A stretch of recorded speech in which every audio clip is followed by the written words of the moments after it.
tí wà nílé ètò Miliki Express ó ṣe ń tẹ̀síwájú Orisun 4 years ọjọ́ ìbí a ṣe ń ṣe bẹ̀bẹ̀ ṣe ń ṣàn. Ẹ má gbàgbé Uptown Lounge and Bar ó ń bẹ́ẹ̀ fẹ́ gbafẹ́ ẹ máa bọ̀ ní nọ́mbà 59 Yàyà Àbátan ní ọgbà ń bíbá. Orisun Estate a ti wà níbẹ̀ jù Lẹ́kì, a wà ní Kòròdú, a wà ní Fọ̀, a wà ní Ṣímàwá, a wà ní Ìbàdàn. Ẹ wá doni lára yín, ẹ pa àwọn nọ́mbà tó ń lọ lójú amóhùnmáwòrán yẹn, ó máa dá yín lò, ó tẹ̀lé san lẹ́ẹ̀kan, lẹ́ẹ̀mejì, lẹ́ẹ̀mẹ́ta ni. Klever Jay wọ́n ṣì ń bẹ ń bí Bùsọ́lá níbo ló sá lọ. Ìwọ dẹ̀ ló mọ̀ o, ìwọ ló mọ̀. Mo lọ róúnjẹ fún Àyìnkẹ́ ni o. Níbo ló sá lọ. Mo sáré lọ sí ọ̀sán, ó sọ pé bí ń pa òun. Mo sáré lọ róúnjẹ fún kótó kí n tó dé. Ẹ wò ṣe rọ́dàlẹ̀. Bùsọ́lá ṣe fẹ́ bínú sí ẹ̀rù. Klever Jay máa ń kánjú torí Ọlọ́run. Lórí ti ẹ̀rù. Klever Jay ń kánjú mu dẹ̀ wọ́n pé. Fine boy looking sexy. Mo mọ̀ pé ẹ̀ ń trip fún mi, ṣé tí ń trip fún mi? Wọ́n trip pa máa wọ̀ rẹ̀. Okay. Àwọn tí Klever Jay máa bá àwọn tó máa bá Klever Jay lọ lélẹ̀ ní pọ̀. A ti pọ̀jù àti Lára Olúbà wà ń bẹ̀. Lára Olúbà wà ń bẹ̀ o, wọ́n ti. Ẹ má worry, típà lèmi gan gbé wá. Bùsọ́lá náà ń bẹ ń bí. Mo trip but you know, àmàlà. Bọ́dà yẹn. Típà lèmi náà gbé wá. Típà lẹ gbé wá. Okay, kò sí wàhálà. Èmi tiẹ̀ ní ìbéèrè kan fún wọn. Okay. Fine boy looking sexy, you know. Okay. Báwo lẹ ṣe ń treat àwọn girls kan trip fún yín? Torí mi gan trip fún yín, àwọn àǹtí wánu léyìí, wọ́n ti ẹ̀túnṣe báyìí fún mi, kí ló dé náà? Everybody is stupid. Wọ́n ní ẹ̀yin màmá ẹ̀ sẹ́ńpẹ́. Ẹ jọ̀ọ́ nítorí Ọlọ́run, àmọ́ tí ìrè Bùsọ́lá lọ́wọ́lọ́wọ́ báyìí, báwo lẹ ṣe ń treat àwọn girls? Wá nǹkan tó ṣẹlẹ̀ ni pé ó ní nǹkan tó òyìnbó máa ń pè ní self-discipline. Okay. Every artist ló gbọ́dọ̀ take care, so important. Tó o bá ti ní kinní yẹn, ọlọ́run máa yẹ kéèyàn misbehave. Kíni yẹn o? Self-discipline ni. Kò pé nǹkan míì tún. Irọ́ ni lórí Miliki ẹ jọ̀ọ́. Kí láti wá ṣe báyìí? Nígbà tẹ ní lórí kíní yẹn náà ní àfi. Bùsọ́lá jọ̀ọ́ má. Ẹ mọ̀ pé iṣẹ́ tá à ń ṣe somehow iṣẹ́ obìnrin ni. Obìnrin gbà mí gan-an máa ń jẹ́ káwọn ọkùnrin like orin tá bá kọ. So whenever tán bá dẹ̀ wá sára a máa accept wọn bá wọn ṣeré gbọ́ àní jẹ́ kó kàn go beyond ipe bla bla bla. So Bùsọ́lá ṣáà ti kọrin fún Lára Olúbọ̀ sí kó lọ sẹ́ńpẹ́ kò sí wàhálà mo tún pé Lára Olúbọ̀ láti Lára Olúbọ̀ tún sọ fún mi nílé pé má pè mí láǹtí Àyìnkẹ́ má jẹ́ kí Klever Jay máa rò bẹ́ẹ̀ pé àgbàlagbà stud yìí gan náà ló fà kò sí wàhálà. Bùsọ́lá fine boy looking sexy I'm tripping but I'm married. Bùsọ́lá ní sùúrù tí n bá lọ sọ́nà ọ̀nà ilé yín Bùsọ́lá kí ló fẹ́ jọ rẹ sọkọ rẹ. Mo ní bí ti ń bá bọ̀ mọ́ o máa dírẹ́sì mi. Ok Klever Jay ọ̀rọ̀ tá tẹ sọ kí Bùsọ́lá tó wọlé à ń sọ̀rọ̀ pé ń bolẹ̀ lọ gbogbo ìgbà tí ìgboro ti dàrú tán àgboro lè dàrú síríọ́sì gbogbo ọ̀dẹ́ ń pariwo Klever Jay ọlọ́bẹ sọ́ọ̀dì àkọ́dẹ̀ tún rí mọ́ kí ló ṣẹlẹ̀ ń bolẹ̀ lọ. Nǹkan tó ṣẹlẹ̀ ni pé ẹ mọ̀ pé iṣẹ́ wa yìí ó lágbára kéèyàn má bàa sọnù sínú ẹ̀ kó má bàa di pé kọ́lọ́ máa ẹ̀ka rí kó má bàa di pé bóyá èèyàn pẹ́ ń díẹ̀ ẹ mọ̀ pé olóyìnbó máa ní is not how far but it's how well so eléyìí la ní òkè o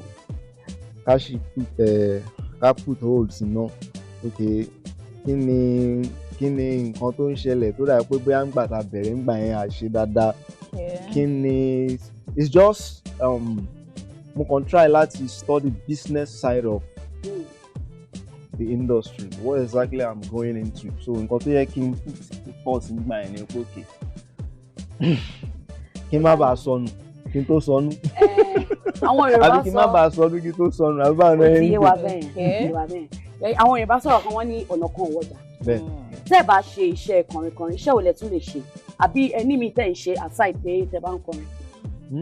ẹ mọ̀ pé Nàìjíríà náà business kan ò lè survive mi though mo ní nǹkan míì lẹ́gbẹ̀ẹ́ kan tá a tún ti ń bọ̀ music ni major ìní but tí mi bá kọrin mo ń gbá bọ́ọ̀lù. mo ti mọ̀ kọ́mí náà ti sọ bẹ́ẹ̀. mo ń gbá bọ́ọ̀lù. mo ti mọ̀ ẹlẹ́sẹ̀ yìí náà footballer. ṣé kíkà fi lè máa gé yín pẹ̀lú ilé. ẹ máa jọ kíní tẹ̀ ń wò yìí ó wọ́n gan owó iyebíye la fi rà. 5M ní ọ̀gá wà rà o. tẹ́ bá ní kẹ́ ẹ máa gbá ń sìn ó lè dín nǹkan gbogbo business ẹ wá kó sínú ẹ ti wọ mo gbé báàgì kan dání wá tí n bá ń lọ. Klever Jay ẹ ti wọ ẹ sọ pé ẹ fẹ́ wo other side of àbí bí business ṣe marry and hub so business wo lẹ wá wò other side of àwọn businesses wo lẹ ti wá kó sí nínú báyìí.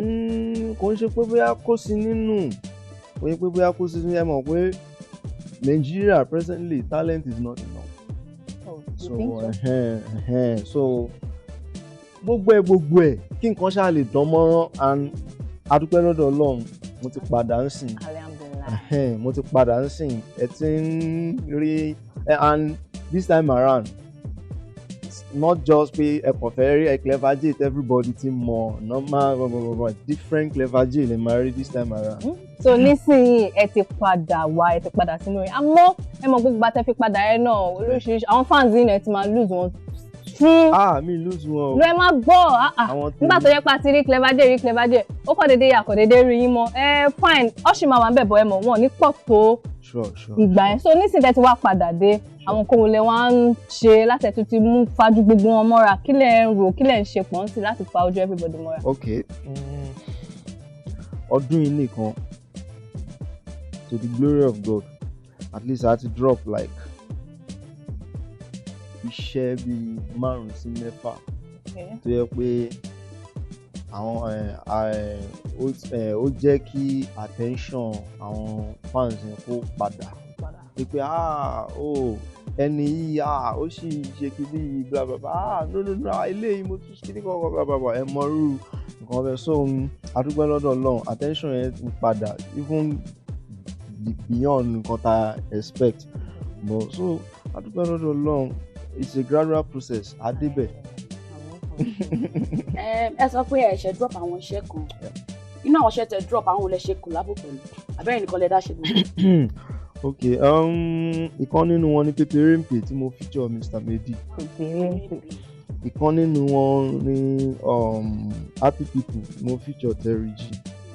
then ìkan nínú wọn ni lògbà mo dákọ̀ ẹ̀ fúnra mi ìkan nínú wọn ni no go there mo dákọ̀ ẹ̀ fúnra mi kó tó rí pé mo wá ṣe remix ẹ̀ pẹ̀lú Dami Crane but mo ṣe drop orin kan náà níjẹta tí mo feature Olamide and bye mo ń ṣiṣẹ́ lórí album mi lọ́wọ́ tó yẹ mo máa drop ní first quarter of next year nínú album yẹn ẹ máa rí brand new Klever Jay and then nínú album yẹn mo feature Small Doctor nínú ẹ̀ mo feature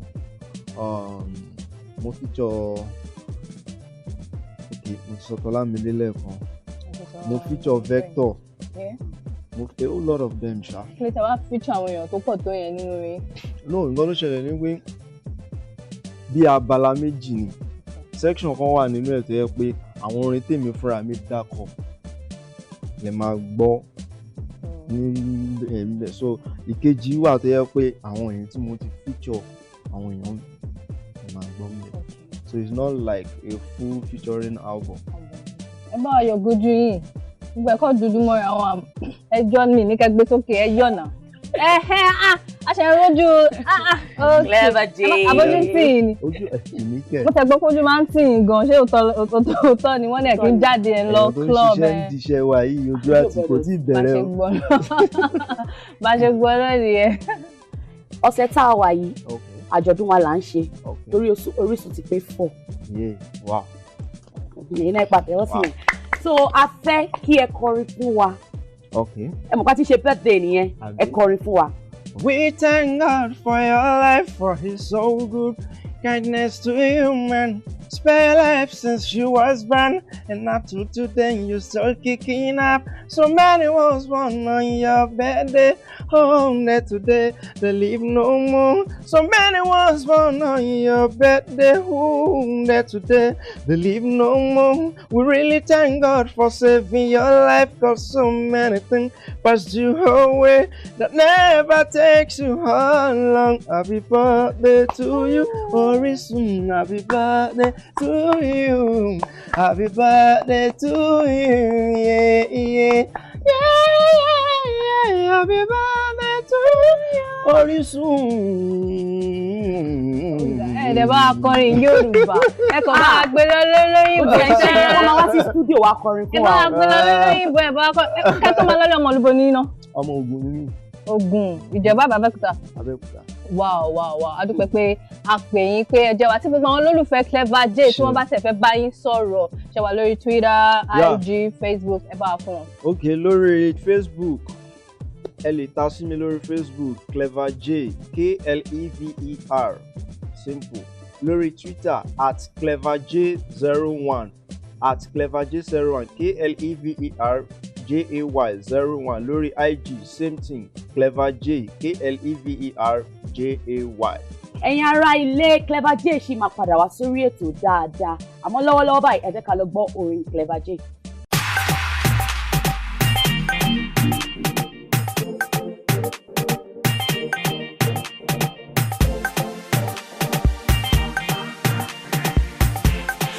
On the beats. Baba, what the fuck, Bama, the way she did dance on the dance floor, all the bubbles from Febala. Oh, say so, yes, that come baby, take a man. She said no, Klever Jay, my woman. She said no, Mr. Connie, no good there. She said no, oh my yeah, my woman. She said no, Baba, no good there. I like what I see, Oluwa yeah me see. So interesting, the way you wind that thing. I went to your Shokoto, from here to Shokoto. La like Jokodo, feel me when Mr. Solo. Go short it, dance like it's your birthday. You ain't got no worry, if not money. Share that personal, girl I got you covered. I'm on no day wala, oh baby, baby, your matter. Dance on the dance floor, all the bubbles from Febala. Oh, say so, yes, that could baby, take a man. She said no, Klever Jay, my woman. She said no, Mr. Connie, no good there. She said no, oh my yeah, my woman. She said no, Baba, no good there. You're my favorite, one among a few. That is the reason why I fell in love with you. I wanna make you my baby boo.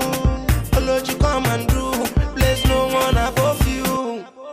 Share that personal, girl I got you covered. Oh man, no get wala. Oh baby, table your matter.